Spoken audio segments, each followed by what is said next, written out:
Welcome once again to Nurse Educatrix, and you're watching Pharmacology for Nurses video series. Today in this video we will discuss about drugs used in the treatment of peptic ulcer.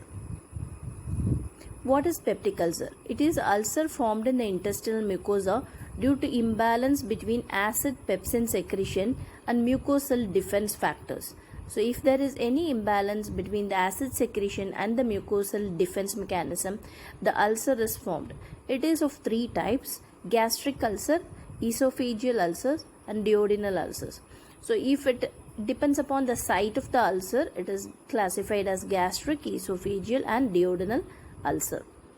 So if we see the classification of drug in treating peptic ulcer, the first classification is drugs used to neutralize the gastric acid.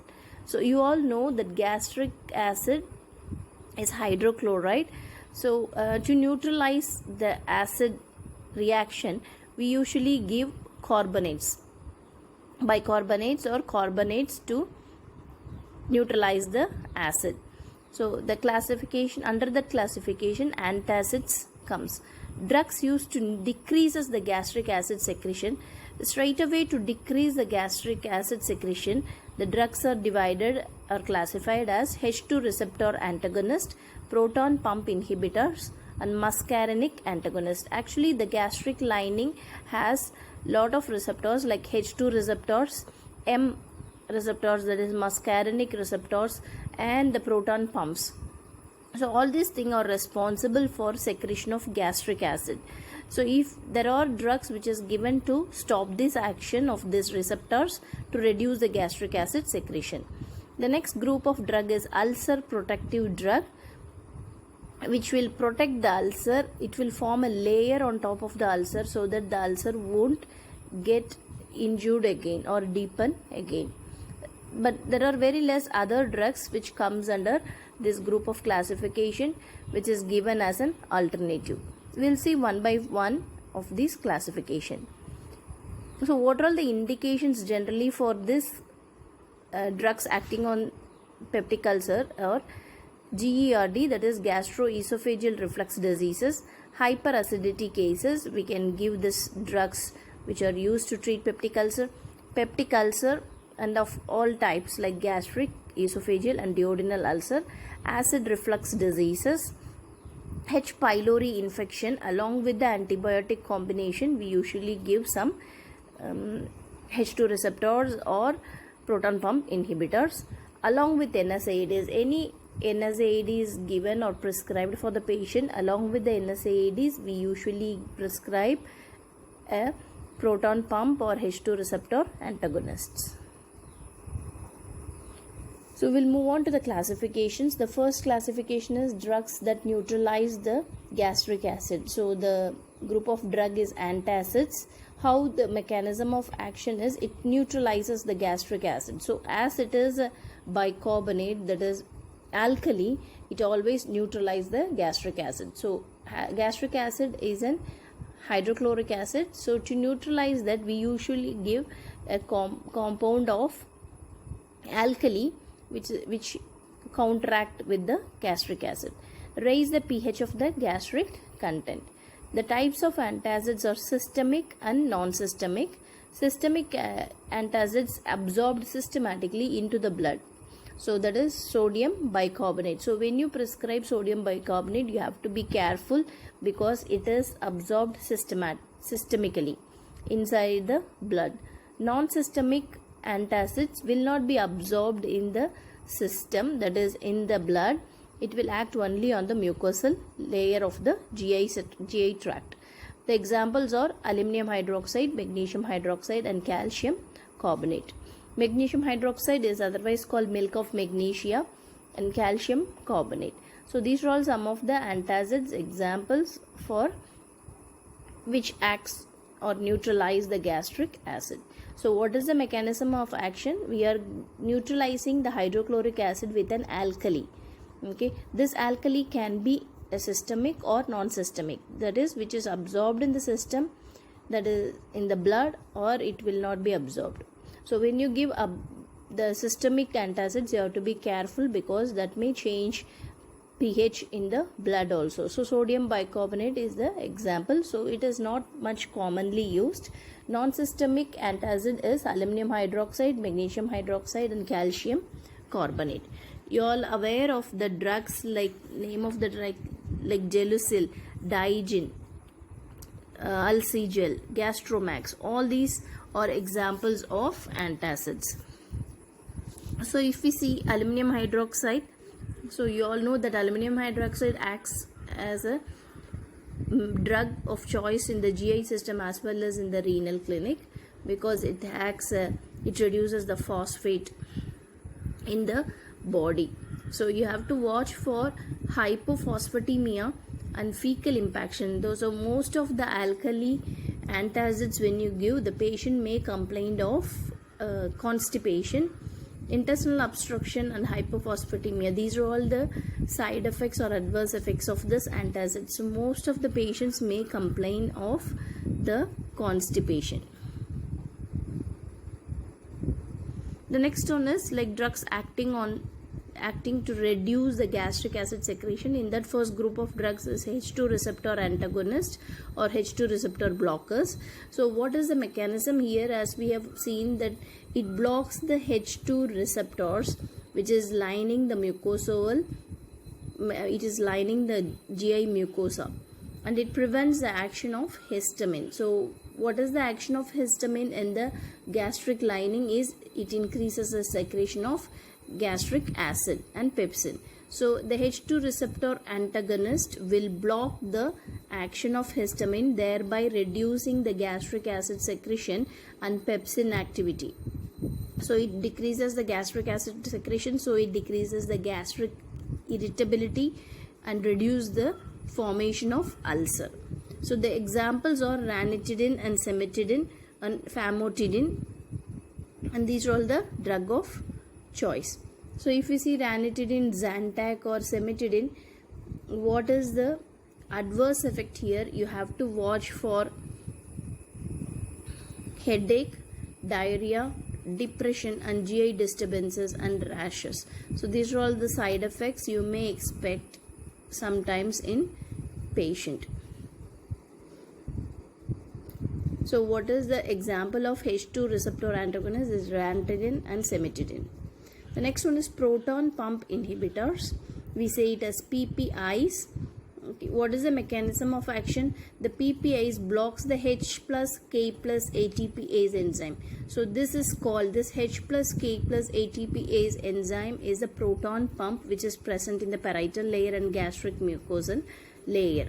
So what it does, it increases the secretion of the gastric acid, which is the last step where the enzyme forms and increases the secretion of gastric acid.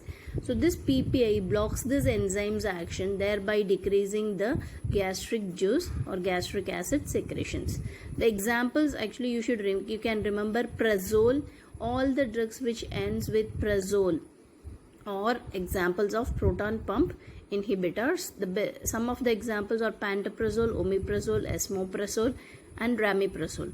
This ramiprazole and pantoprazole are long-acting PPIs which can be given like once a day, which will give a very good action throughout the day. And esomeprazole is very commonly used proton pump inhibitors. The next one is muscarinic antagonist, or we can say it as anticholinergics. So what we said that mucosal layer of the gastric lining has M receptors, that is muscarinic receptors, which is the drug which acts on this muscarinic receptors and blocks and reducing the gastric acid secretions. What is the other advantages? This muscarinic receptors also decreases gastric spasm. So the muscarinic receptors also decreases the gastric spasm. So that means reduces the pain in the stomach. So what are the examples here? Peranzepine and telanzepine are the example of muscarinic antagonists. Pyranzepine and telanzepine. The next is ulcer protective drug. This is a very important drug where the sucralfate is an example of this ulcer protective drug, which is commonly given in patients with severe peptic ulcer, because patient has peptic ulcer and if they eat anything or if they gastric acid is secreted or stimulated, what happens? The ulcer becomes bigger in size. So to protect that, they give sucralfate, which is an oral white suspension, and it has to be, of course, all these antacids or H2 receptor antagonist or proton pumps, everything has to be taken before food. So what it does is, here you can see the army man who protects the person. So as like that, it protects the gastric ulcer as a coating. So this sucralfate suspension will form a layer on top of the peptic ulcer, and it will protect it from the any other harmful things, whether it is a diet or irritating any food items or hydrochloric acid. So everything, it will protect the ulcer. So it helps in healing process. So sucralfate, it is the best ulcer protective drug. But one thing you should remember is, like, when you give sucralfate, you are not supposed to give any antacids. So you are not supposed to give any alkali drugs when you are giving sucralfate. So what is the nurse's responsibilities when you handle these patients or when you administer a drug for peptic ulcer? Check for allergies. Always, as usual, you should check for the allergies of any of the drugs or history of allergy. Administer 30 minutes or 1 hour in case of sucralfate prior to meal. All this antacids or PPI or H2 receptor antagonist or everything, you have to administer 30 minutes prior to meal. Do not crush or chew, especially PPI, because it's a pro-drug which gets activated only when you take it. So it's a pro-drug which, when you swallow it, then in the presence of the other chemical only it's get activated. So you are not supposed to crush the tablet, especially the proton pump inhibitors. Long-term use may lead to B12 deficiency in case of PPI. Proton pump inhibitor will cause B12 deficiency if it is taken very long time. H2 receptor antagonists are very effective when taken before meal at bedtime. So H2 receptors are effective when it is given at bedtime than the day. Watch for any adverse effects. Any of the adverse effects, especially antacids, when you give, you have to watch for hypophosphatemia or constipation. Watch for H2 receptor antagonist. When you give, there is long term, when you give it, there is possibility of cardiac arrhythmias, hypotension and gynecomastia, hepatic and renal dysfunction, and advise the client to have regular meal pattern. This is also important, which solves the ulcer. So tell them to take non-irritant foods, non-spicy foods, and with a regular meal pattern. So these are all the nurse's responsibilities you remember when you administer a drug. So there is a quiz here, so you have to answer this. If you are willing, you can answer it in the comment section. The physician has prescribed Nexium for a client with erosive gastritis.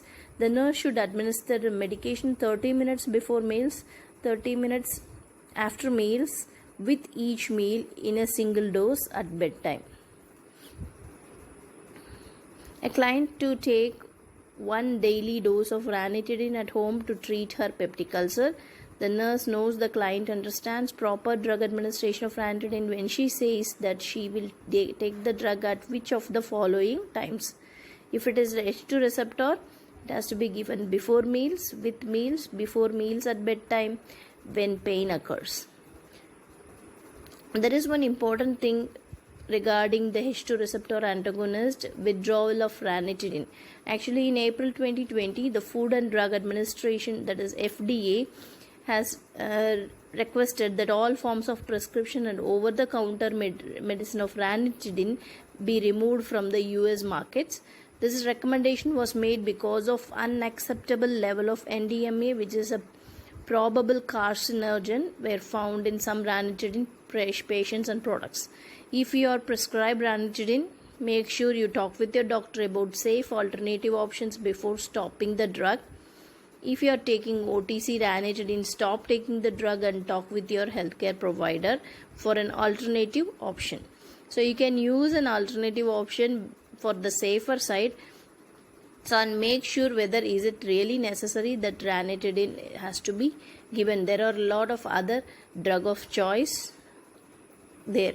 So as per the FDA guidance, trusted sources.